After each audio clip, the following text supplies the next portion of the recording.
We get in the way. Okay then, Rich, when you're ready, mate. Okay. Brian, of all the Charlton players, you've probably got the biggest family connections with the club. Tell us how that connection all started out. Well, the connection started when my great-grandfather, they lived in Eastmore and Westmore Street sort of thing, and they were stevedores, and they actually helped to dig the ground out at the valley because it was a pit actually sort of thing. They dug it out and laid the actual turf sort of thing and started the club, going down here. So did you get, as a child, were you brought up in the Charlton tradition and told these stories about those days? Yeah, we used to sit down because I lived quite locally. We lived in Woolwich Road and till we got bombed out in the war sort of thing, and then we moved around to Priola Road, which was in Charlton, and of course this was family history sort of thing, and my uncle Peter Etherton played for Charlton during the war years. He was a very prolific scorer on the left wing. He had a good left foot, which I followed. And there's another family connection in that you were actually delivered by the club doctor, I think. Yes, Dr. Montgomery actually delivered me, and he was the club doctor. It was a funny coincidence, but it just turned out that way. He was a family doctor, used to have a practice along the Woolwich Road, and I was delivered by dear Dr. Montgomery. So it was almost destined that you were going to become a Charlton player?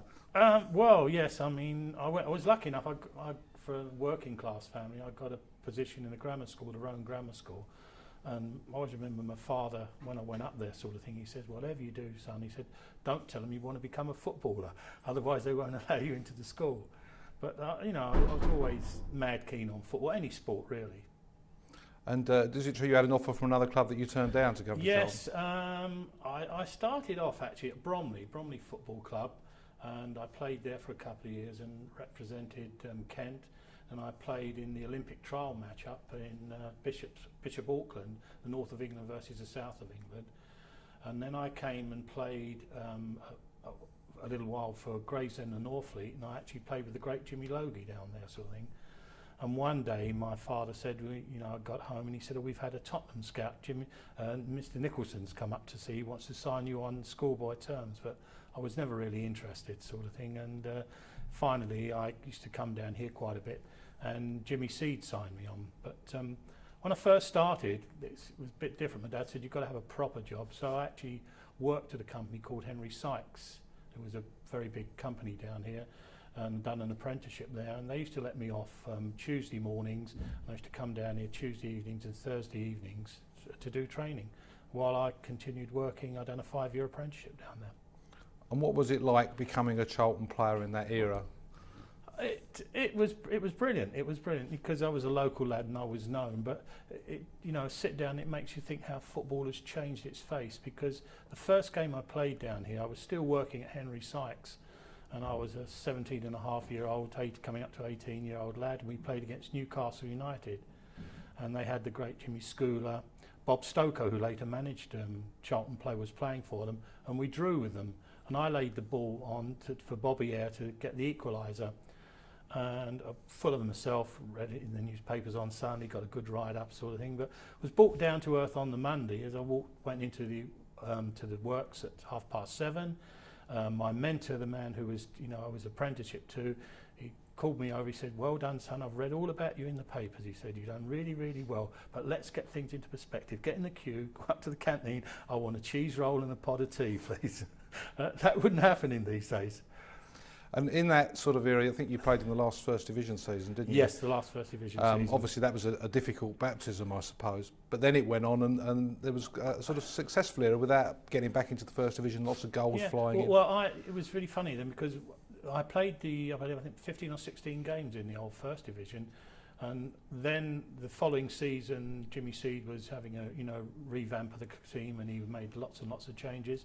I think I only appeared a couple of times, and then I was called up, and I had done 2 years in the Royal Air Force sort of thing, and I lost a lot of 2 years really football playing for them, but I had a great time with the Royal Air Force. I played with the likes of Mike Pinner, Curtis, used to manage Aston Villa, some great players there, John Barnwell and all those sort of things, and we just used to travel around playing the Army, the Navy, and anybody that wanted to play us, but it was a great experience. And the 60s, I suppose, looking back, wasn't a terribly successful time for Charlton, but there were 1 or 2 high spots, I think, when Eddie Fermani came back. Yes, when we had Eddie Fermani here. We had some great players down here. I mean, Charlton was always a team then of when we needed a player and we needed to put that bit of push, they wouldn't put their hands in their pockets and buy a player. We tended to sell players, you know, people like Marvin Hinton, Mickey Bailey, Mickey Kenning, all really, really top-class players. Billy Bonds. I mean, we had some top-class players down here, and when it got to the end of the season, we wanted to push.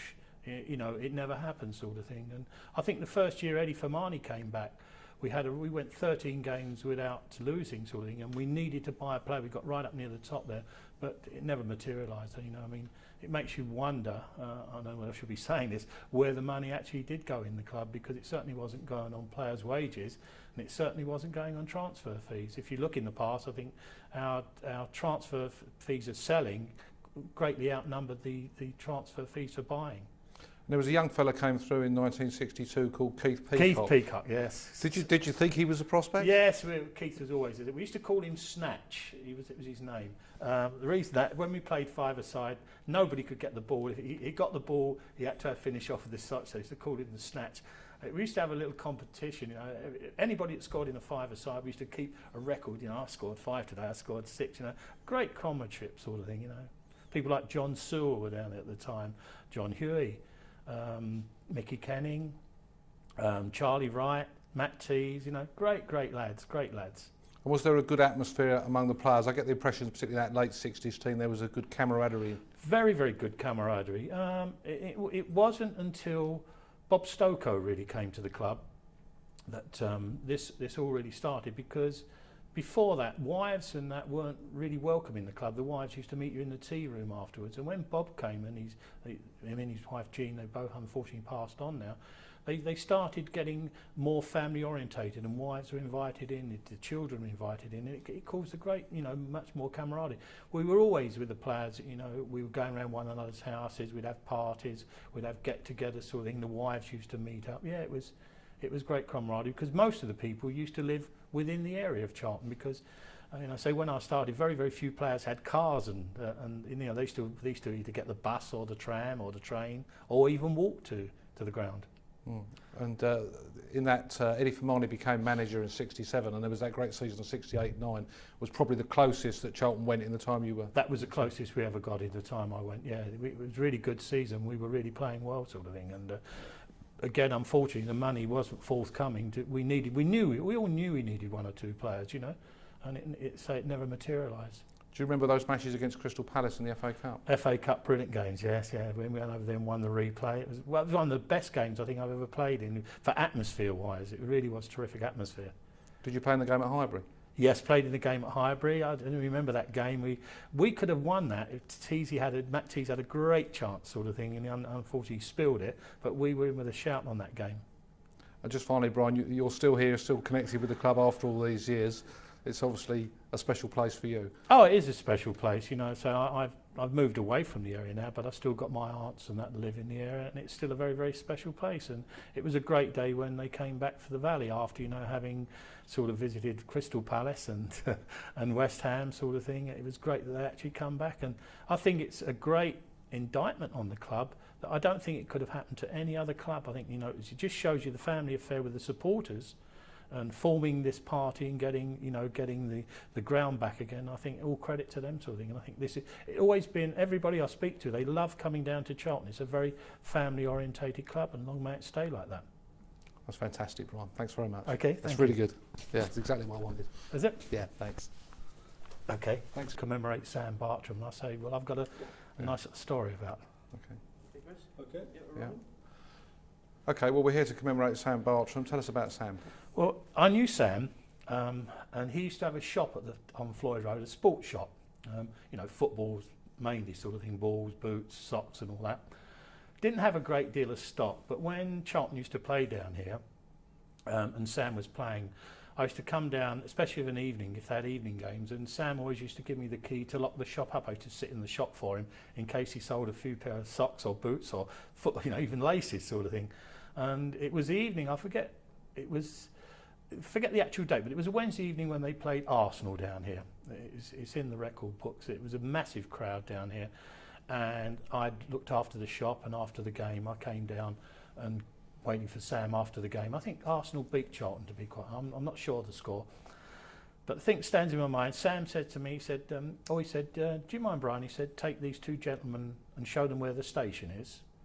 And I said, no, and I gave him the key, and these two people would walk up, and they were none other than Les and Dennis Compton. And they had their boots were in carrier bags. We walked up Floyd Road, walked and showed them Sam's shop sort of thing, and next door was Johnson's Fish Bar. And Leslie and Dennis Compton went in there. I took them in there. They said, "Oh, can you get some chips?" We walked in and got the chips, and all the crowd let them go through to the front, and they were actually signing their names on the fish and chip paper, and that how the face. And they just we walked them up to the station. They got on the train, and how football has changed. That's great. Yeah. Super, brother. Thanks. That is. It is. Yeah. Exactly.